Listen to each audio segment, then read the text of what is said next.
സുരേഷ് ഗോപി വീണ്ടും കട്ടക്കലിപ്പിലാണ്. ആങ്ങളെയും പെങ്ങളെയും ഒളിച്ചോടിയതിനെ കുറിച്ച്, അതായത് രാഹുൽ ഗാന്ധിയും പ്രിയങ്ക ഗാന്ധിയും വഖഫ് ബില്ലുമായി ബന്ധപ്പെട്ടൊക്കെ കൈരളി ചാനലിനെ ഒക്കെ സുരേഷ് ഗോപി വല്ലാത്ത രീതിയിൽ പരിഹസിക്കുന്നുണ്ട്.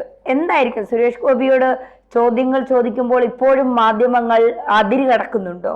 ശരിക്കും പറയാം, സുരേഷ് ഗോപി ഇപ്പോൾ മീഡിയയൊക്കെ മനസ്സിലാക്കിയെന്ന് വേണം നമുക്ക് തിരിച്ചറിയാൻ കഴിയുന്നത്. കാരണം സുരേഷ് ഗോപി കൊച്ചി വന്നിറങ്ങിയതിന് ശേഷം മീഡിയ പ്രവർത്തകർ ചെന്നു, ചില കാര്യങ്ങൾ ചോദിച്ചു, ചിലതിന് മറുപടി പറഞ്ഞു. ചിലർ പ്രകോപനപരമായി ചോദിക്കുമ്പോൾ നിങ്ങൾ ആരാണ് അത് ചോദിക്കാൻ? അപ്പോൾ അവർ പറയുന്നത് മീഡിയ. ശരി, മീഡിയ ആയിക്കോട്ടെ, എനിക്ക് ഉത്തരം പറയാൻ സൗകര്യമില്ല. ഇത്രയേ ഉള്ളൂ. ഒരു മീഡിയ എന്ന് പറഞ്ഞാൽ, അല്ലെ മാധ്യമപ്രവർത്തകൻ എന്ന് പറഞ്ഞാൽ മറ്റൊരാളുടെ ഉള്ളിലേക്ക് ഇടിച്ചു കയറുക എന്നല്ല. അയാൾക്ക് ചോദ്യങ്ങൾ ചോദിക്കാം, മറ്റേ ആൾക്ക് പറയാതിരിക്കാം. ഇത് സുരേഷ് ഗോപി കൃത്യമായി മനസ്സിലാക്കി. കാരണം ഒന്ന് രണ്ട് വിവാദത്തിൽപ്പെട്ടതോടെയാണ്. ഇവിടെ സുരേഷ് ഗോപി പറയുന്നു, ആങ്ങളെയും പെങ്ങളും ഈ മുനമ്പം വിഷയത്തിൽ ഒരിടപെടൽ നടത്തിയില്ല, എന്തിനു മുനമ്പത്തേക്ക് വരിക പോലും ചെയ്തില്ല. മാത്രമല്ല സുരേഷ് ഗോപിയോട് പറയാണ്, നിങ്ങൾ ഒരു അക്കൗണ്ട് ഉണ്ടല്ലോ, അത് ഞങ്ങൾ പൂട്ടിക്കുമെന്ന് ബ്രിട്ടാസ് പറഞ്ഞല്ലോ, ഇതിനെക്കുറിച്ച് എന്താ അഭിപ്രായം പറയാൻ? നിങ്ങളാരതൊക്കെ ചോദിക്കാൻ? ഇതൊക്കെ നിങ്ങളുടെ കൈ വെച്ചാൽ നിങ്ങൾ ഏതാ ചാനൽ എന്നൊക്കെ നോക്കുന്നു. കഷ്ടകാലത്തിന് ഏതോ കൈരളി ചാനലാണെന്ന് തോന്നുന്നത് ഉടനെ പറയാണ് ബ്രിട്ടാസിന്റെ വീട്ടിൽ പോയി പറഞ്ഞാൽ മതി എന്നും. അപ്പം സുരേഷ് ഗോപിക്ക് ഇഷ്ടമുള്ള വിഷയങ്ങൾ പറയുന്നു, സുരേഷ് ഗോപിക്ക് താല്പര്യമുള്ള വിഷയങ്ങൾ പറയുന്നു. എന്നിട്ട് എടുത്തിട്ട ഒരു വിഷയം എന്ന് പറഞ്ഞാൽ ജഗൽപൂരാണ്. ജഗൽപൂരിൽ ക്രൈസ്തവ സമുദായത്തിൽപ്പെട്ട ഒന്ന് രണ്ട് പേരെ പോലീസിന്റെ സാന്നിധ്യത്തിൽ വെച്ച് ആക്രമിച്ചു എന്ന് പറഞ്ഞിട്ടാണ് വലിയ വാർത്ത വന്നത്. ഇത് തന്നെയാണ് ജോൺ ബ്രിട്ടാസ് രാജ്യസഭയിൽ ഉയർത്തിക്കാട്ടിയത്. അപ്പോൾ സുരേഷ് ഗോപി പറഞ്ഞു, അങ്ങോട്ടും ഇങ്ങോട്ടും നടന്ന പ്രശ്നമാണ്, അതിനെ വലുതായിട്ട് നിങ്ങൾ പർവ്വതീകരിക്കേണ്ട കാര്യമൊന്നുമില്ല. അപ്പോൾ സുരേഷ് ഗോപി വളരെ കൃത്യമായി നിലപാട് വ്യക്തമാക്കുന്നു. അപ്പോൾ ക്രൈസ്തവർക്ക് വേണ്ടി, മുനമ്പത്തുകാർക്ക് വേണ്ടി ഈ വഖഫ് നിയമ ഭേദഗതി വരുത്തേണ്ടത് ആവശ്യമാണെന്നുള്ളത് BJP എന്ന പാർട്ടിയുടെ ലക്ഷ്യമാണ്. അതിൻ്റെ പ്രതിനിധിയായിട്ട് സുരേഷ് ഗോപി മാധ്യമപ്രവർത്തകരോട് സംസാരിക്കുമ്പോൾ ആളും തരവും കണ്ടു വേണം ചോദ്യങ്ങൾ ചോദിക്കാനെന്ന് മാധ്യമപ്രവർത്തകരും മനസ്സിലാക്കി വരുന്നു, അല്ലേ? തീർച്ചയായിട്ടും സിനിജി പറഞ്ഞ ഒരു പ്രധാനപ്പെട്ട കാര്യമാണ്. മാധ്യമങ്ങൾ എന്ന് പറഞ്ഞാൽ, നമ്മളടക്കമുള്ള മാധ്യമങ്ങളുടെ ഒരു വിചാരം എന്ന് പറഞ്ഞാൽ ആർക്കെതിരെ എന്തും പറയാം, ആരോടും എന്തും പോയി ചോദിക്കാം, നമ്മളെ സൗകര്യത്തിനനുസരിച്ച് അവർ മറുപടി പറയണം എന്നാണ് നമുക്ക് താല്പര്യമുള്ള മറുപടികൾ. ഇന്നലെ ഞാനൊരു ചാനലിൽ ഒരു ചർച്ച കണ്ടു. ഒരു ചർച്ച ഇതാണ്: സ്മൃതി പരുത്തിക്കാട്, രാഹുൽ ഈശ്വർ ഉൾപ്പെടെയുള്ള ദിലീപുമായി ബന്ധപ്പെട്ട ഒരു വിഷയം. ആ വിഷയത്തിൽ രാഹുൽ ഈശ്വർ പറയുകയാണ്, ഞാൻ മാധ്യമ പ്രവർത്തകനായി കൂടി നിന്നുകൊണ്ടാണ് സംസാരിക്കുന്നത് പറയുമ്പോൾ സ്മൃതി പരുത്തിക്കാട് ചോദിക്കുകയാണ്, രാഹുൽ ഈശ്വർ ആരൊക്കെയാണ്? ദിലീപ് അനുകൂലിയാണ്, അഭിഭാഷകനാണ്, മാധ്യമ പ്രവർത്തകനാണ്, എന്തൊക്കെ റോളുകളാണ് എന്ന് പറയുമ്പോൾ തിരിച്ച് രാഹുൽ ഈശ്വർ ചോദിക്കുക, അങ്ങനെയാണ് എങ്കിൽ ഞാൻ സ്മൃതിയോട് ചോദിക്കുകയാണ്, നിങ്ങൾ ദിലീപ് വിരോധിയാണ്, മാധ്യമ പ്രവർത്തകയാണ്, അപ്പൊ നിങ്ങൾ ഇത്രയും പോസ്റ്റ് കൈകാര്യം ചെയ്യുന്നില്ലേ? അപ്പൊ നിങ്ങൾക്ക് എന്നെ പറയാൻ എന്താണ് യോഗ്യത? ശരിയല്ലേ? ഒരു വ്യക്തി വന്നിരിക്കുമ്പോൾ ചോദ്യങ്ങൾ അവർക്ക് പറയാനുള്ള സമയം പോലും കൊടുക്കുന്നില്ല. കാരണം നാളെ യൂട്യൂബിൽ താൻ വൈറലാകണം. പിന്നെ എന്താ പറയാ, താൻ പറയുന്ന ചോദ്യങ്ങൾ ഇങ്ങനെ PR വർക്കിലൂടെ ഇങ്ങനെ പല ഗ്രൂപ്പുകളിലും കറങ്ങി നടക്കണം. അപ്പൊ താൻ അവിടെയൊക്കെ സ്റ്റാറായി മാറണം എന്നുള്ള ഒരു ചിന്തയാണ് ഇപ്പൊ മാധ്യമപ്രവർത്തകർക്ക്. പൊതുവെ സുരേഷ് ഗോപിയെ വലിയ പിടുത്തമില്ല കേരളത്തിലെ മാധ്യമപ്രവർത്തകർക്ക്. ജനൻ TV ഒഴിച്ചുള്ള ചാനലുകൾക്കൊന്നും സുരേഷ് ഗോപിയോട് വലിയ മതിപ്പോ അടുപ്പമോ ഒന്നും ഇല്ല എന്നുള്ളതാണ്. അപ്പോ സുരേഷ് ഗോപി എന്ത് പറഞ്ഞാലും പാർലമെന്റിൽ കാണിച്ചു തരാമെന്ന് 24 ഒരു ന്യൂസ് റിപ്പോർട്ടറോട് പറഞ്ഞപ്പോൾ പിറ്റേന്ന് KUWG അടക്കം ഇവിടെ റോഡിൽ പ്രതിഷേധം നടത്തിയത് നമ്മൾ കണ്ടതാണ്. അപ്പോ സുരേഷ് ഗോപി എന്ത് പറഞ്ഞാലും അതിനെ വിവാദമാക്കാൻ ശ്രമിക്കുന്ന ഒരു കൂട്ടർ, അത് സുരേഷ് ഗോപി തിരിച്ചറിഞ്ഞു. ഈ മനോരമയുടെ ഒരു കോൺക്ലേവിൽ നിഷ പുരുഷോത്തമൻ ചോദിക്കുമ്പോൾ സുരേഷ് ഗോപി വ്യക്തമായി പറയുന്നുണ്ട്, എനിക്ക് ജനങ്ങളോട് പറയാൻ അവകാശമുണ്ട്, അവരുടെ ചോദ്യങ്ങൾക്ക് എനിക്ക്, കാരണം അവരാണ് എന്നെ ജയിപ്പിച്ചത്, അല്ലാതെ മാധ്യമങ്ങൾ ചോദിക്കുന്നതിനോട് മറുപടി പറയേണ്ടതിന്റെ അവകാശം എനിക്കില്ല. ജനങ്ങളുടെ ശബ്ദമാണ് മാധ്യമങ്ങൾ. ഏതെങ്കിലും മുൻനിര മാധ്യമങ്ങൾ ജനങ്ങളുടെ ശബ്ദമായി നിന്ന് പ്രവർത്തിക്കുന്നത് നമ്മൾ കാണുന്നുണ്ടോ? അവർ റേറ്റിംഗിന് വേണ്ടി മാത്രമാണ് ശബ്ദിക്കുന്നത്.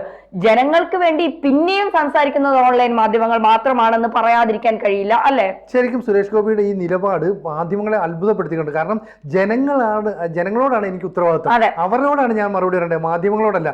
നിങ്ങൾ ചോദിക്കുന്ന ചോദ്യങ്ങൾക്ക് എനിക്ക് സൗകര്യം ഉണ്ടെങ്കിൽ മറുപടി പറയും, അല്ലാതെ എന്ത് ചെയ്യാൻ പറ്റും? അതല്ല, എനിക്ക് ആവശ്യമുള്ള മറുപടി തന്നെ വേണമെന്ന് പറഞ്ഞിട്ട് വീണ്ടും ഇൻഡയറക്റ്റ് ആയിട്ടൊക്കെ ചോദ്യങ്ങൾ കൊണ്ടുവരും. ഇപ്പം ധന്യ പറഞ്ഞതുപോലെ സോഷ്യൽ മീഡിയയിൽ വരുന്നതിന് മുമ്പ് ഈ ചർച്ചകൾ ഉണ്ടാവുമല്ലോ, ഈ ചാനൽ ചർച്ചകൾ ഉണ്ടാകുമ്പോൾ പണ്ട് ഈ വാർത്ത അവതരിപ്പിക്കുന്ന ആളെന്ന് പറയുന്നത് ഒരു മീഡിയേറ്ററാണ്, നിഷ്പക്ഷമായിട്ട് നിൽക്കും. ഇവിടെ അങ്ങനെയല്ല.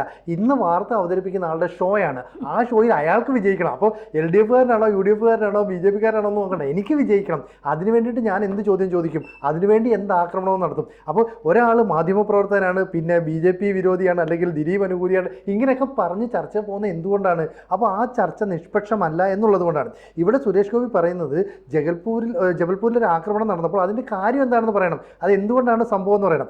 പിന്നെ ജോൺ ബ്രിട്ടാസ് എടുത്തിട്ടൊരു വിഷയം എന്താ, എമ്പുരാന്റെ സിനിമയുമായി ബന്ധപ്പെട്ടാണ്. അപ്പോൾ സുരേഷ് ഗോപി വളരെ ശക്തമായി സ്ഫുടമായ ഭാഷയിൽ ചോദിച്ചിരുന്നു, നിങ്ങൾക്ക് ധൈര്യമുണ്ടോ TP 51 വെട്ട് അല്ലെങ്കിൽ ലെഫ്റ്റ് റൈറ്റ് ലെഫ്റ്റ് അല്ല ഈ സിനിമ റിലീസ് ചെയ്യാൻ താല്പര്യമുണ്ടോ, ശബ്ദം ഉണ്ടാക്കാൻ നിങ്ങൾക്ക് പറയാമോ? അവർക്ക് നിശബ്ദരാകേണ്ടി വന്നു. കൈരളിയുടെ ചെയർമാനായ വ്യക്തിക്ക് പോലും അതിനെക്കുറിച്ച് അഭിപ്രായമുണ്ടോ? ഞാൻ ആ വ്യക്തിയുടെ പേര് പറയുന്നില്ലെന്നാണ് പറയുന്നത്. അപ്പം ബഹുമാനിക്കേണ്ടവരെ മാനിക്കേണ്ടവരെ കൃത്യമായിട്ട് സുരേഷ് ഗോപിക്ക് അറിയാം. ആ രീതിയിലാണ് ഇടപെടുന്നത്. അപ്പോൾ സുരേഷ് ഗോപി ഉൾപ്പെടെയുള്ളവർ എടുത്ത നിലപാടുകൾ കൊണ്ടാണ് ഇപ്പം മുനമ്പത്തെ ജനതയ്ക്ക് സന്തോഷമുള്ളത്. അതുകൊണ്ടാകാം ഒരുപക്ഷെ നാളെ മുനമ്പത്തെ ജനതയെ കാണാൻ സുരേഷ് ഗോപി നേരിട്ട് പോകുന്നുണ്ട്. അപ്പം ഒരു സിനിമാ താരം എന്ന നിലയിൽ സിനിമാ താരത്തിന് സ്ക്രിപ്റ്റ് എഴുതി കൊടുത്തിട്ട് അദ്ദേഹത്തെ കൊണ്ട് ഡയലോഗ് പറയിക്കുകയായിരുന്നു ഇത്രയും കാലം. അതുകൊണ്ട് ആ സ്ക്രിപ്റ്റ് ഡയറക്ടറുടെ നിർദ്ദേശം അനുസരിച്ചാണ് സുരേഷ് ഗോപി ഇത്രയും കാലം പ്രവർത്തിച്ചത്. ഇത് പറയുന്ന ജോൺ ബ്രിട്ടാസ് എന്ന് പറയുന്ന MP ആണ്.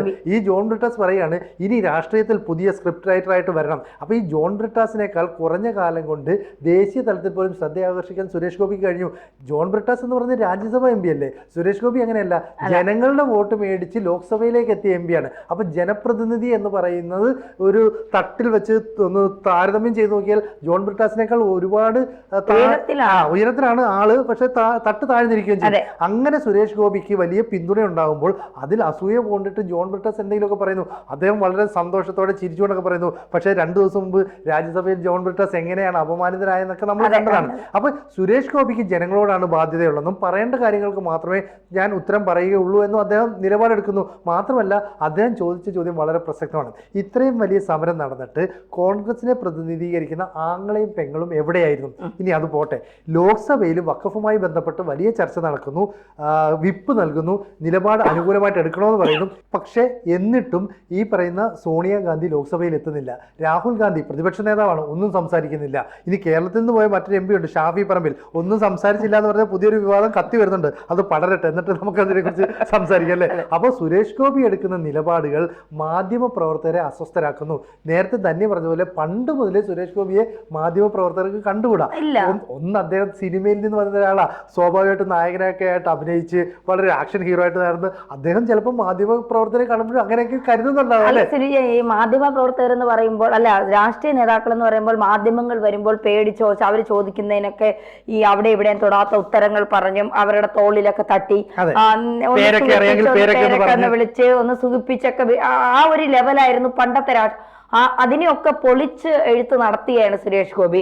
എനിക്ക് പറയാനുള്ള, എന്നെ ജയിപ്പിച്ച ജനങ്ങളോട് മാത്രമേ എനിക്ക് പ്രതിബദ്ധതയുള്ളൂ. നിങ്ങൾ നിങ്ങളുടെ അന്നത്തിന് വേണ്ടി നിങ്ങൾ ഈ കിടന്ന് കടിപിടി കൂടുന്നു. ആ എല്ല് കഷ്ടത്തെ തൽക്കാലം നിങ്ങൾക്ക് ഇട്ടുതരാൻ എനിക്ക് താല്പര്യമില്ല.